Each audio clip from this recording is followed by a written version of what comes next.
Business updates చూద్దాం. దేశీయ stock మార్కెట్లు లాభాల్లో ప్రారంభమయ్యే సెన్సెక్స్ నిఫ్టీ లాభాల్లో ట్రేడ్ అవుతున్నాయి. ONGC, Tata consumer products, Titan company, BPCL, Shriram finance షేర్లు లాభాల్లో ట్రేడ్ అవుతుండగా Apollo hospital, M&M, Tata motors, Hero motor corp షేర్లు నష్టాల్లో కొనసాగుతున్నాయి. ఓవరాల్ గా ఈ రోజు మార్కెట్స్ కి సంబంధించి వారి విశ్లేషణ తెలియజేసేందుకు బిజినెస్ అనలిస్ట్ మూర్తి నాయుడు గారు లైవ్ లో సిద్ధంగా ఉన్నారు. Good morning sir. Good morning madam. Sir, ఈ రోజు మనం మార్కెట్స్ చూసినట్లయితే కనుక కొంచెం లాభాల్లోనే మొదలైన తెలుస్తోంది. సో ఇదే ట్రెండ్ కొనసాగుతుందని అనుకోవచ్చు అంటే సార్?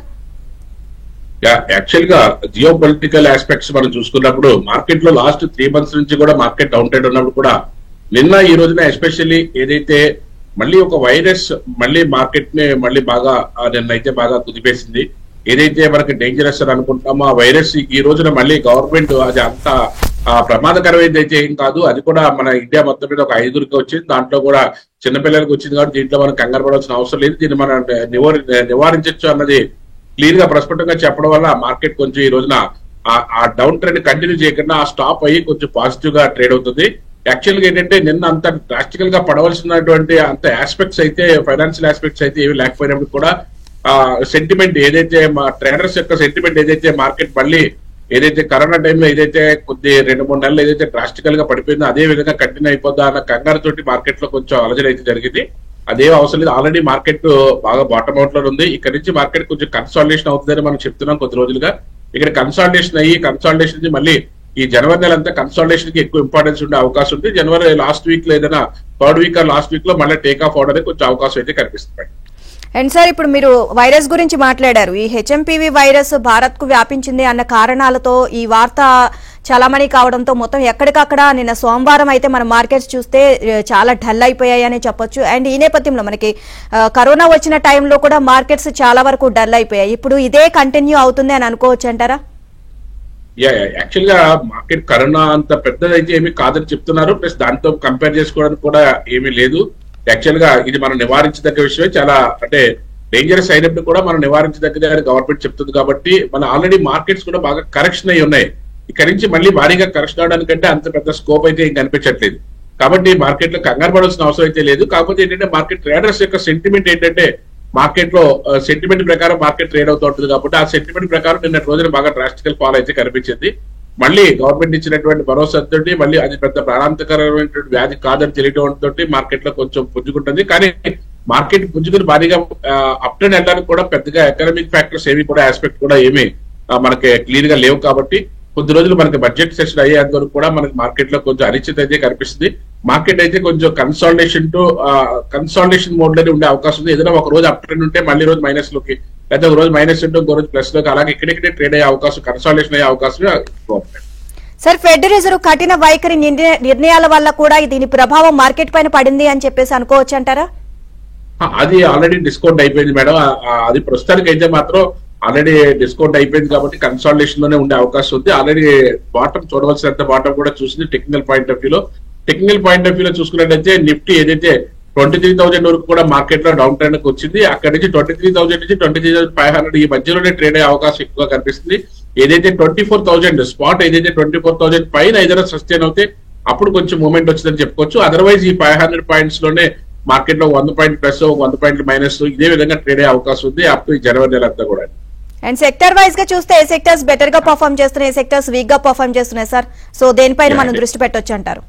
అంటే ఈ రోజు చూసుకున్నట్టయితే ఎనర్జీ సెక్టర్ బాగా టాప్ లో ఉన్నదని చెప్పుకోవచ్చు. ఎనర్జీ సెక్టర్ స్టాక్స్ అన్ని కూడా 1% 2% పాజిటివ్ గా ట్రేడ్ అయింది. ఏదైతే అదానీ పవర్ గానీ, ఓఎన్జీసీ గానీ, అదానీ గ్రీన్ గానీ, అదేవిధంగా ఆయిల్ ఇండియా లిమిటెడ్ గానీ, ఐఓసీ గానీ, అదేవిధంగా ఏదైతే హిందుస్థాన్ పెట్రోలియం, రిలయన్స్ గానీ ఇలాంటివన్నీ కూడా ఎనర్జీ సెక్టర్ స్టాక్స్ అన్ని కూడా కొంచెం పాజిటివ్ గానే 1% ప్లస్ లోనే ఓపెన్ అయ్యింది.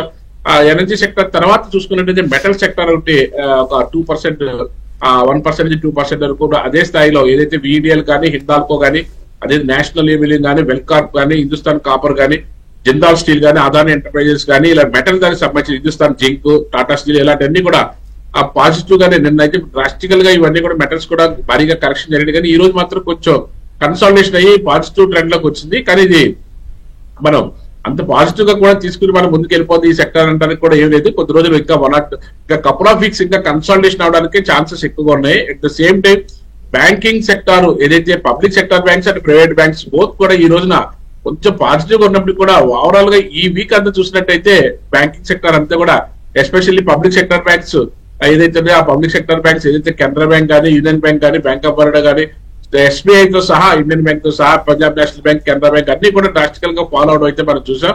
ఇది మళ్ళీ టేక్ ఆఫ్ అవడానికి అయితే కొంచెం టైం తీసుకునే అవకాశం ఎక్కువగా ఉంది. కాబట్టి మనం ఇట్లా మనకు కొంచెం ఆచి వచ్చి మనం ముందుకు వెళ్ళాల్సిన అవసరం అయితే ఉంది.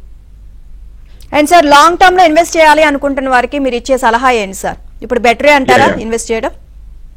లాంగ్ టర్మ్ ఇన్వెస్ట్ చేసుకున్న వాళ్ళకి అంటే ఆల్రెడీ మీకు పొజిషన్స్ ఉంటే మార్కెట్ లో వెయిట్ చేయండి. అక్యుములేట్ చేసుకోవడానికి అయితే మాత్రం ఎస్పెషల్లీ వెరీ ఫ్యూ సెక్టార్స్ నే సెలెక్ట్ చేసుకోండి అక్యుములేట్ చేసుకోవడానికి.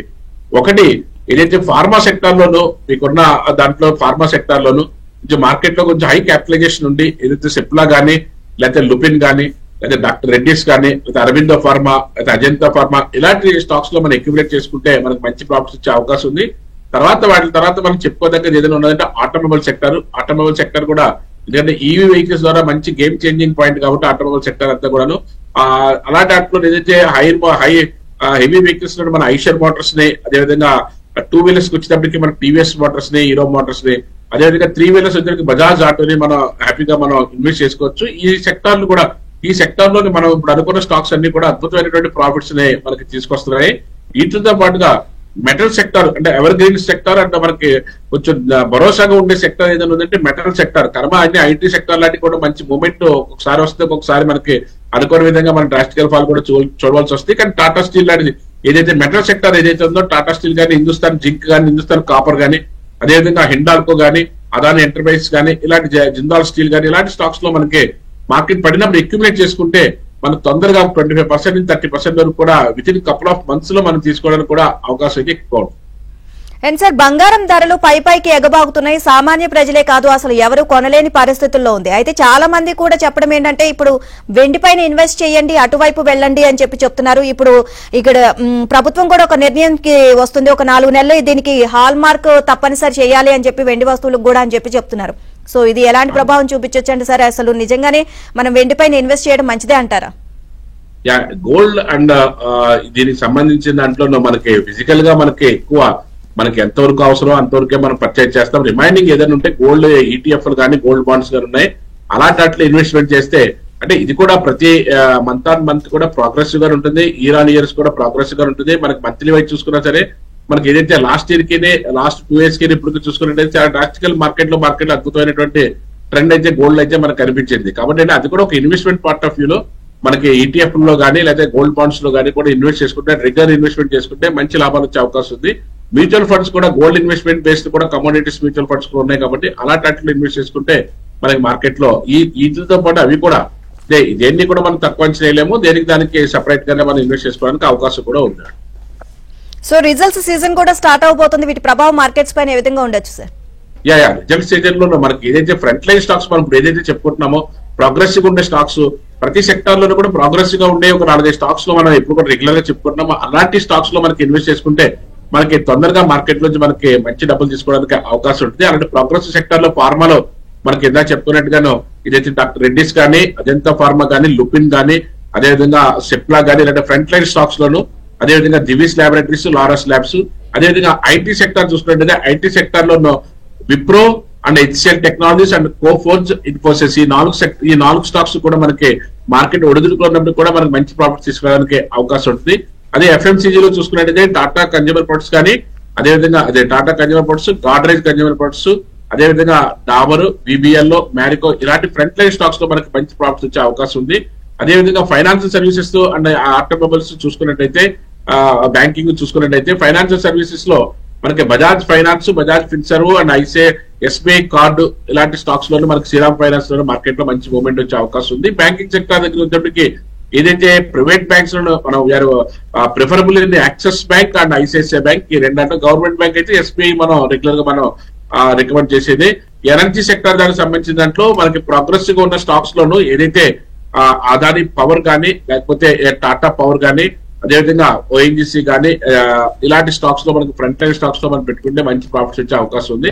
ఆటోమొబైల్ స్టాక్ లో మనం ఇందా చెప్పినట్టుగా TVS మోటార్స్, ఐషర్ మోటార్స్, అదేవిధంగా మనకి ఏదైతే 3 వీలర్ వచ్చేసరికి బజాజ్ ఆటో ఒకటి ఎవర్ గ్రీన్ గా ఉండే అవకాశం కూడా ఉంది. ఇలాంటి స్టాక్స్ లో మనకి ఇన్వెస్ట్ చేసుకున్నట్టయితే మంచి లాభాలు తీసుకోవడానికి అవకాశం ఉంది. Right, thank you sir. ఈ రోజు మార్కెట్స్ పై మీ విశ్లేషణ తెలియజేసినందుకు.